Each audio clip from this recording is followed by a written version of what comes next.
Memasuki musim penghujan yang selalu berdampak banyu meluap di Sumsel, sehingga terkadang nyebab ke masyarakat jadi teberak, terutama budak kecil yang jadi korban. Basarnas Palembang himbau para orang tua untuk selalu pantau anak-anaknya amun lagi main banyu pas hujan deras.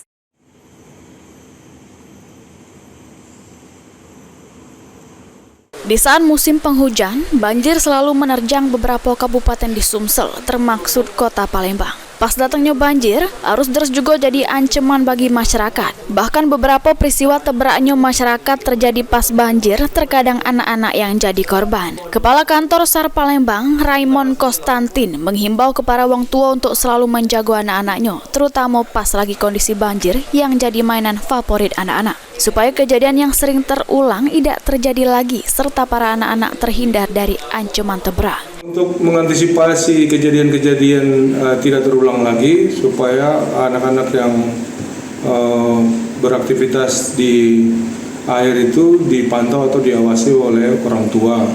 Jadi setiap orang tua bertanggung jawab untuk keselamatan anak-anaknya.